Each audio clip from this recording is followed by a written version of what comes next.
that sucked. What's up guys, 350Z time. We're gonna install a oil cooler on it today. So 350Zs have an issue with technically overheating and blowing engines up if obviously you're drifting it and you're at a high RPM.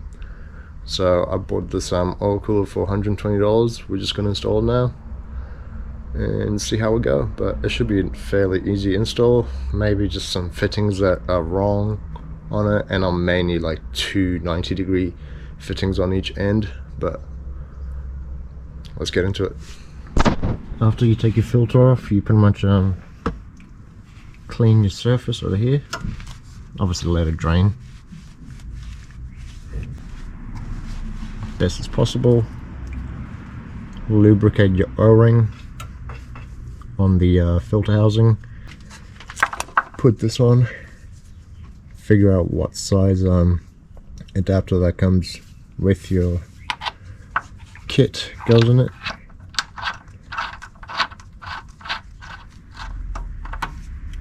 And of course that happens.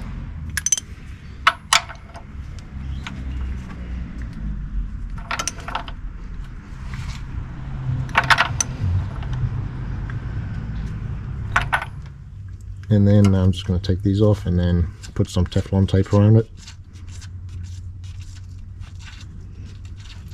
because it could leak from here. So when you put your oil filter adapter on, make sure it's tight. Obviously it's the most crucial part of the work that you do. Make sure these are tight, that's tight, that's definitely tight, because if it's not, you're going to have a blown engine. And these two little adapters on each side, or fittings, just for extra added sensors. Make sure everything is tight. And now I could go install the lines in the oil cooler itself. So as mentioned before, this is just where I'm mounting it. It depends on your oil cooler and everything else. I've put mine upside down like this, and I've marked little black marks up here so I know where to drill, and basically that's gonna mount up right here. Pretty simple.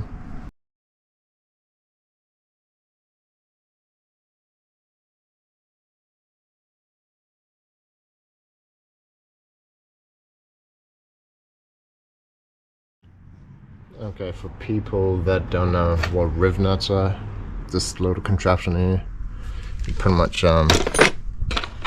put your riv nut itself on, tighten it, squeeze it, and then pretty much you have a thread and a empty blank hole.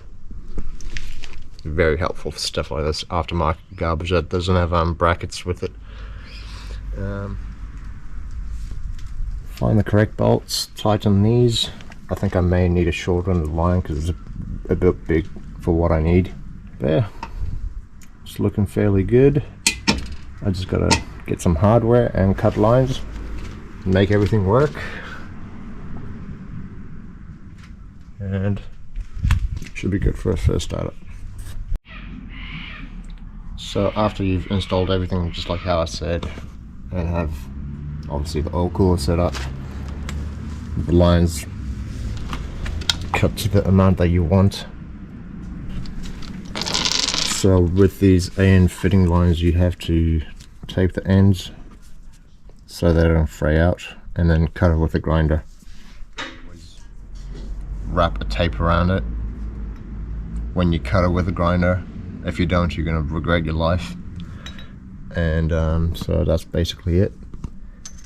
If you haven't seen AN fittings before in your life, it's just a big fitting that goes into this and it squishes itself, more or less. So now that I've cut both lines to what I want, I'm just gonna force this AN fitting back on. In race application, it does help because it's got a metal insert which stops it from bursting, but at the end of the day, AN lines cost an arm and a leg. You make it a little stuff up, or you like damage it, That's it.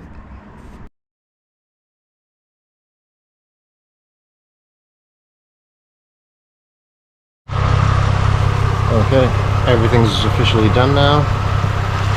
Engine's running. That's warm. No leaks, thankfully.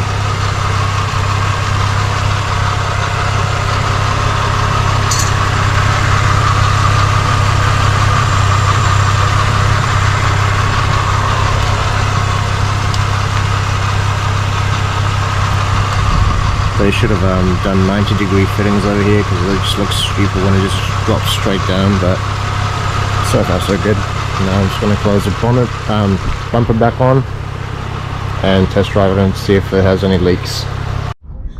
Okay, so after installing everything I realized that the bumper itself is not working with what we have.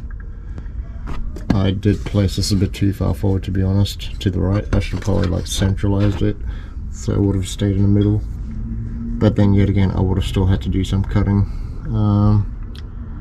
But this being a drift car and a bumper that I don't give a crap about, I'm just going to start cutting this and making things work.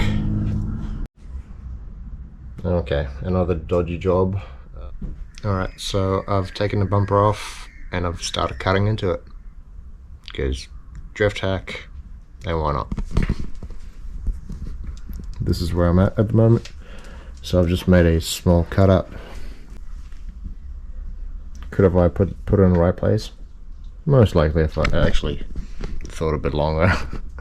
But hey, this looks cool still, and I'm happy with it. Just need to tidy up these cut bits a bit, and we should be good to install this back on. Okay, the bumper's back on, and in all honesty, it doesn't look too shabby.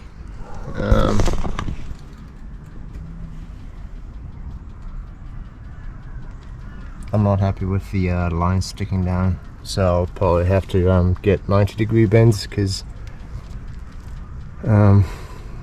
from the box it only had a straight end and a 90-degree for the other sides. One little bump or speed bump or something I take, because this is going to be a daily as well, it will definitely destroy those lines, and if those lines start leaking then I might have a blown engine, so I'll have to spend a fair bit of money on AN fittings now just to fix this issue. Anyway, thank you for watching. I will be installing the hydro handbrake next, very soon I should say, and I'll see you guys soon, and give it a thumbs up and a subscribe if you like my stuff, because I'll definitely help with everything that I'm doing. Thank you.